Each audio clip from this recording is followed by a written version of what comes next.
This is the Global Podcast Network, where executives and professionals connect, share, and inspire. Stay tuned for the conversations that drive success.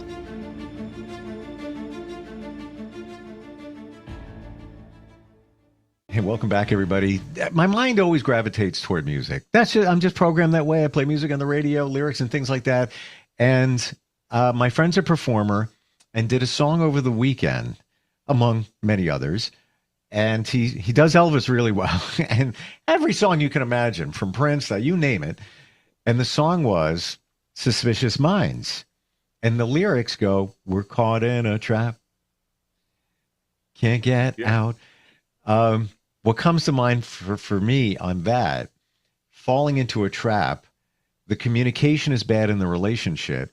Somebody thinks the other person is cheating, i.e. suspicious minds. That popped in my head because we are going to talk today about communication traps. Yes. What are we doing wrong here? We could be communicating so much better if we knew what we were doing. And this all comes courtesy of a gentleman who he and his team have a wonderful platform and programs to help you not only communicate better, but navigate life professionally and personally and so much more. It's called Intentional Achievements. And he is Joe Price. We are going to dig back into the communication traps today. Joe, how you doing? I'm doing great. Thanks for having me back on. We started this last time we got together. I do believe we did 3 of the 11 traps. Well, we talked about all 11. We talked about the 4 dimensions that these traps fall into. And now we're going to get down into the first 3 traps in that first dimension, which is called the mental dimension. So if you remember, we talked about the definition of communication, right? Which is transference of thoughts, feelings, and ideas from one to another through the use of signs, symbols, and signals. Thoughts, feelings, our intentions, or our outcome for what we want to have happen in that communication. Well, what happens if all of those things are so jumbled up that we can't separate what our thought is from our feeling, from our intended outcome? And then we try to communicate with all of those things jumbled up. And that trap is called the traffic jam trap. Okay? And Makes that's sense. when our thoughts and our feelings and our intentions, our outcomes collide without being in alignment. And let me give you some examples. So a husband comes home late from work and the wife says, "Oh, so you're home." And the husband says, "Well, what does that mean?" Right? Sound familiar? Well, okay. I want to go. I want to tap the brakes as we go down this road. Sure. Would it be? Is it more about the way she says it? Oh, you're home. Oh, you're home. Yes. Very different. Certainly the tone of voice and the inflection and everything else has something to do with it. But the question is, do we know what she's thinking? Do we know what she's feeling?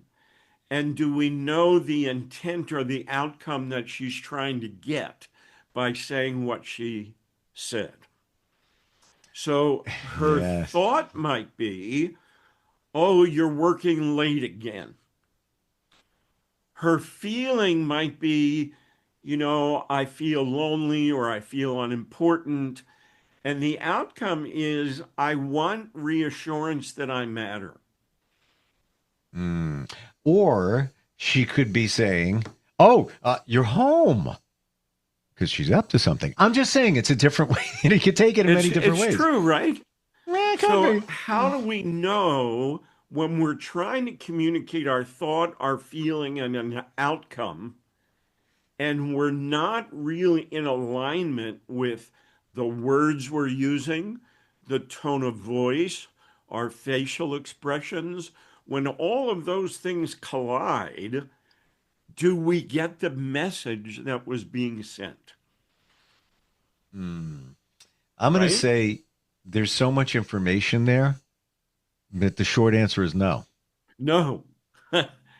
So, how do we deal with it? One, if we're trying to send a message, first we have to think about what am I thinking, what am I feeling, and what do I want to have happen at the end of this conversation? And then which one of those do I want to communicate first? And then I think about the words that I'm going to use and make sure that my body language and my tone of voice match the words that I'm using.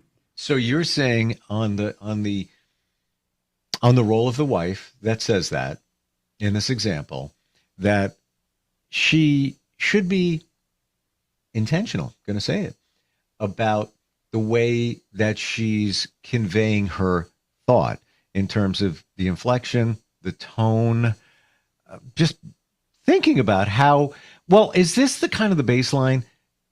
Thinking about the other person and how they're going to receive the Good message. for you. Remember, we talked about it doesn't matter the message sent, it matters the message that's received, right? And so we've got to think about what do I want to send, and then how am I going to send that, and how might that be received? Should you always think of it that way? Always. Let's talk about some other scenarios.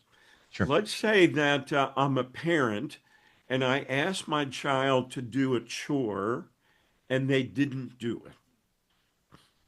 Okay. So I'm a little upset. My feelings are stressed. I'm overwhelmed. I'm feeling like my child didn't listen to me. What am I thinking? What I'm thinking is the chore didn't get done, and I'm wondering why. Well, what's the intent of my communication? Am I asking my child to take responsibility? Am I asking to figure out why the chore wasn't executed? Right? What's the ultimate intent? Because I could allow my feeling to guide what I say and how I say it. So I could say, you never listen to me when I tell you to do your chores. Now, what's being conveyed? My thought, my feeling, or the outcome?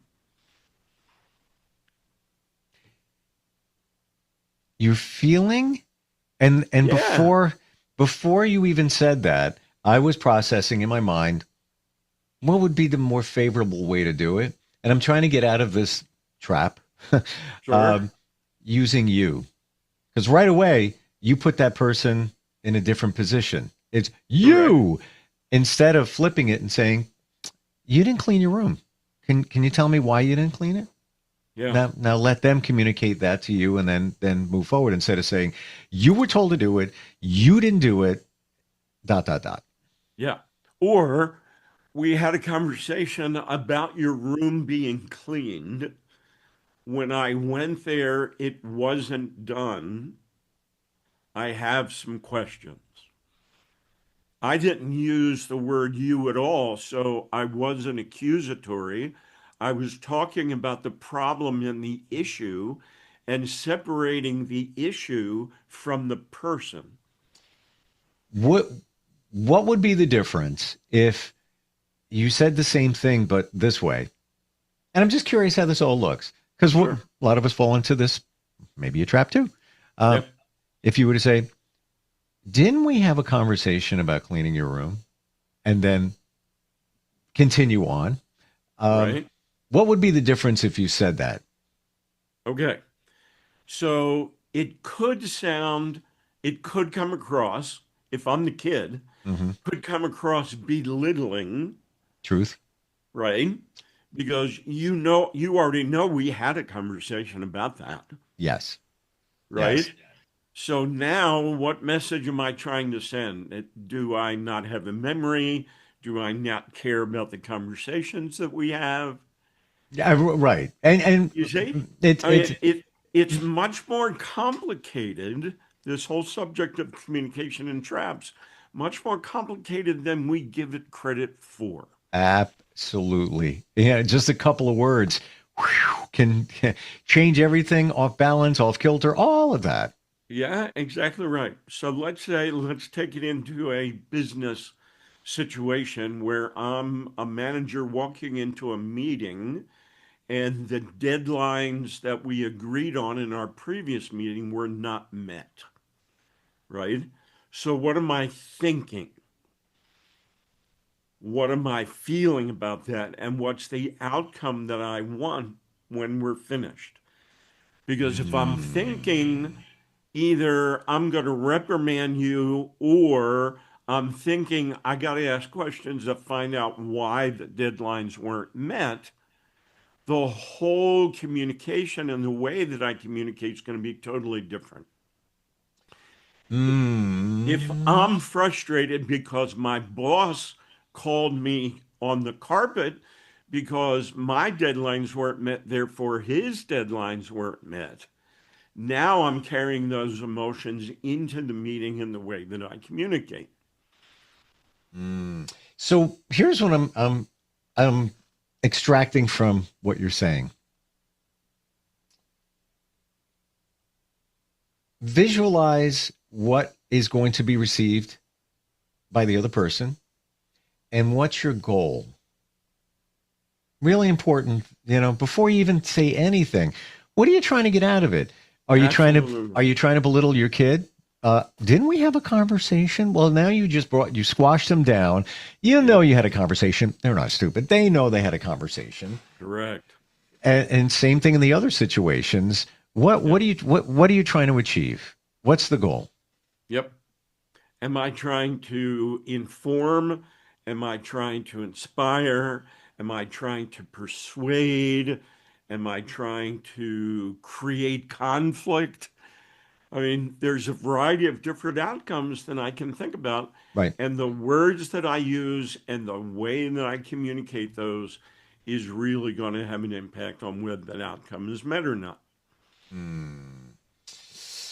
Ooh, this every second of this podcast, it gets deeper and deeper because Right? yeah, it really is. Yeah, again, just a And couple of that's words. just our first trap, right? Okay. Now, second trap is called the dictionary trap. And that's when we argue about the definition of the word that we're using more than we're talking about the issue that we're actually talking about. Got an So we example? talked a little bit about this before when I come to you and say, I need this met ASAP. Yeah. Okay. What's the ASAP? As soon as What's possible? ASAP mean? Right. Right? Right. Something different to everybody. It could mean as soon as possible. All right. You said as soon as possible. Well, it's not possible right now. I have to take my lunch. Just saying. Right? Yeah. Yeah. So in a friendship or in a marriage situation where I want to convey to my partner or my friend, I'm really looking for some respect here. You're not respecting me the way that I need you to respect me or I want you to respect me. Well, if I use that term or I ask the person, I just need some respect from you. What am I asking you for? Well, aren't you ultimately asking for respect? Yeah, but what's that mean to you as Mm. opposed to what it means to me? Does it say, I want you to be more careful the way you communicate with me? Mm. Am I saying to you, I really need you to listen to me more carefully because I don't get that you're respecting me by not listening? Do I want more space from you when I'm feeling a certain way and you're trying to solve my problem for me instead of just giving me space? Right? It gets very What detailed does it here. mean? What does it mean? Mm. And so when I say that to you, you're thinking, all right, what's my definition of respect? How do I show you respect? Is it different from the way that I want to be shown respect? And now we're arguing about what the word respect means instead of really trying to figure out what I'm asking you for. Right. It almost seems, Joe, that the original intent got lost Absolutely does. as you go through, I guess, the motions of what the goal was, what you're looking for, all of that. Yeah. Let's go back to the parenting example, and we say to our teenager, I need you to be more responsible. Very commonly heard and said. Okay? Hmm. What am I asking you for? Does the teenager know what responsibility means to me as opposed to what it means to you? You really okay? In this trap, is it about detail? You need to add more to that. Well, it is having a very clear understanding of what your definition is and determining, does the person I'm speaking to have that same definition? Would it be acceptable to say, instead of saying, I need you to be more responsible, as a parent to say, listen, I expect you to take on more responsibility. We've talked about it. That's cleaning your room at least once a week. That's making sure you're on time for school. You were late twice last week. Just breaking it down to specifics. Yes. Okay. Right? Because now you're defining what the term means to you. And the expectation. And the expectation. And therefore, they get the idea of what you're actually trying to communicate. Gotcha. I see the slight challenge here is you want to be concise because attention spans nowadays, I call it the Amazon world. Click it. It's here by 2 p.m. Quick. You want clarity, but you don't want to belabor the message. I mean, you could go on, I need you, I want you to be more responsible, as we said. I need you to clean your room. Now, you can go into more detail. When I say clean your room, that means that things get put in the basket. You don't put things under the rug. Right. And maybe there's a place for that because then the child, teen, whatever, can say, well, you asked me to clean a room. I did. Okay. Right. You threw everything in the closet. You closed the door so everything didn't fall out. Exactly. But you never vacuumed. If you didn't do laundry, on and on and on and on. But here's a very simple thing, and I coach leaders this concept very often. And it is, before you make a statement, ask a question first. Now, here's what I mean by that. If I want to have a conversation with my child about responsibility, and I don't think they're taking our previous conversations about responsibility as seriously as I would want them to, right? Instead of going, look, you and I have had a conversation about responsibility and you're just not being responsible enough. I could start with a conversation and say, look, the last time we had a conversation about responsibility, we talked about what that word actually means. Before we go into the rest of the conversation, can you remind me what our definition of responsible means? I like that on many levels where you're further humanizing things by admitting, or not, maybe not admitting, but alluding to, maybe you don't remember what it was. So let them tell you what it is. Yeah. So we're trying to get on the same page. Yeah. And what's the best way of doing that? Is it asking right? questions? And to me, it's asking questions far and above anything else that we could say or do to get the same impact. Isn't it universal that the one of the most important things you can ever do in life is ask questions, especially if you're in sales, in all different areas, because it shows engagement, Absolutely. it shows that you're plugged in, you learn things, Yeah. and it's not all one sided. It should be our go-to place that we start, right? I'm just going to abridge what I said. Yeah, The right questions. true. And we have to think about what the outcome is from the question that I'm going to ask, and then design the question based on the information that I'm looking for. Would you say in the communication world that that is probably one of the most important skills you can do in real time? Now, it's one thing to be intentional, think about the question in advance, or if I ask this, what are they going to say, and where are we going to go with that? But in real time, to master that skill of, I don't want to say you know what the answer is going to be, but you know how it's going to be perceived in the direction it's going to go Yeah. based on the question, but it's in real time. You've figured that out. And to tell you the complicated nature of questioning, in all of the communication classes that I teach and that I coach, I spend 4 times more clarifying questioning than I do any other form of communication. How do you mean clarifying questioning? By understanding the question that I'm asking, and is it going to get the information that I'm actually looking for? So you're being intentional. I'm going to say the word again about the question because you already know, or you have very strong reason to believe you're going to get the information you need Right. or desire. But you have to think about what information am I actually looking for, Yeah. and how am I going to design the question in order to get that information the way that I need it. Gotcha. And it's not as simple as you think.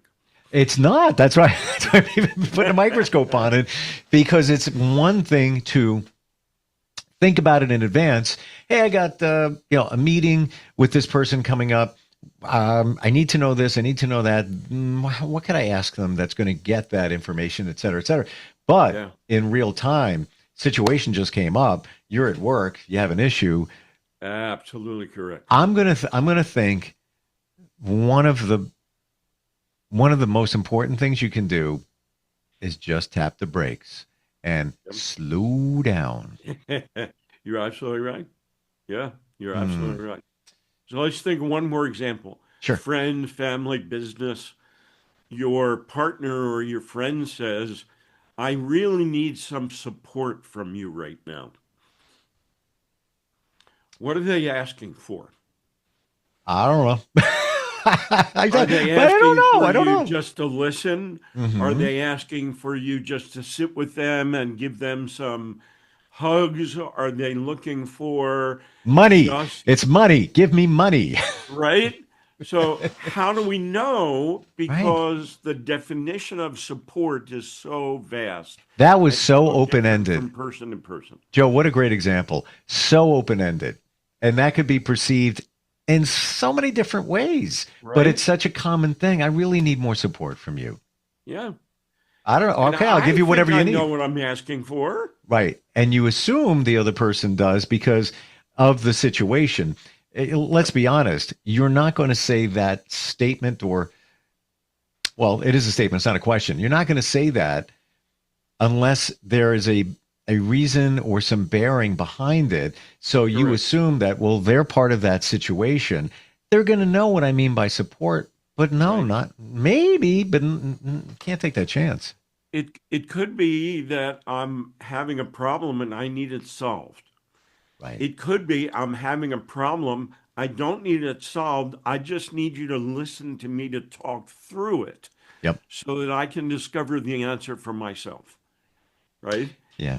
It could be I need you to ask me some questions so that I can think deeper about the problem than I'm thinking about it now. You have opened the door to communication challenges here. This is much more complicated than any of us really realize. And therein lies, that's why we fall into these traps, and that's why we have communication issues. Absolutely correct. And this the key is for us, as you talked about, was to slow down, think, take a breath, and then ask a question is the next logical step.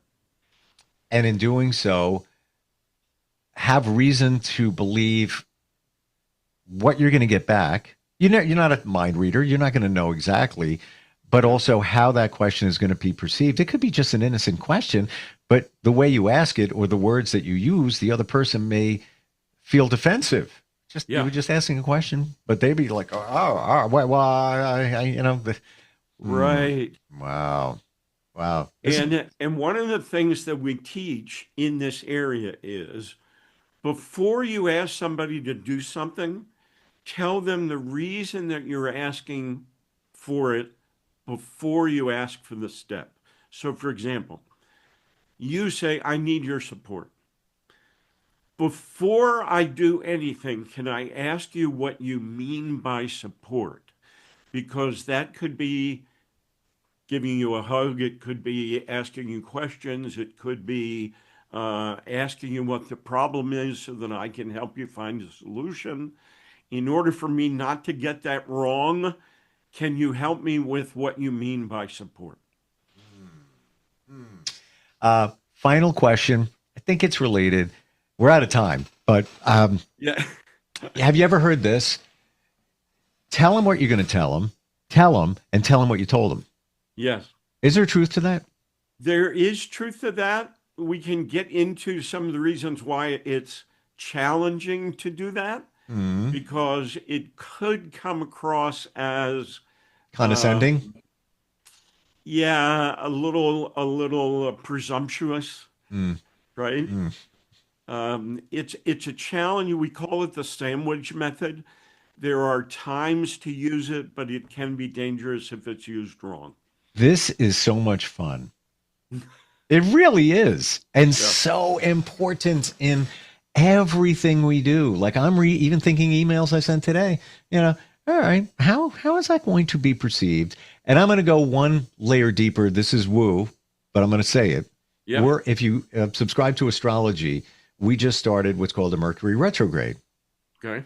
It is believed that during this period, which the planet Mercury appears to be spinning backwards, that communication goes wonky, technology goes wonky, and I've seen it happen. Coincidence? I don't know. I'm just saying that things are taken in the wrong way. Right. And it's almost just a reminder 3 times a year for 3 weeks to check and double check, become your best friends.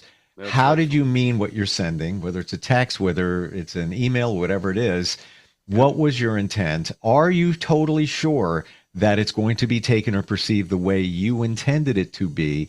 And if you're not sure, type it and walk away, come back later. I've seen things, evidence of it. It's a good point, because the next trap is called the purpose trap, which is the vehicle, does the vehicle match the purpose? In other words, if I'm trying to choose somebody out, do I send an email? Right? Do those match, or am I sending a message that's causing confusion? On the next podcast, I got to tell you, so interesting and so foundational. I mean, this is everything. In my opinion, this is just a piece of what you offer, but look at the value here of our communication. Why so many times that things go wrong? It's because of us. we weren't intentional. So many different programs. Your website, please share it again. intentionalachievements.com. Joe, it is always a pleasure talking with you. You have mastered the art of clarity with all of this. You really have. It's like spot on, even the examples and all of that. And this is part of some of the programs you offer. Thank you for today. Looking forward next time we talk. Same. Thanks, sir. Thank you. We'll be right back. This is the Global Podcast Network, where executives and professionals connect, share, and inspire. Stay tuned for the conversations that drive success.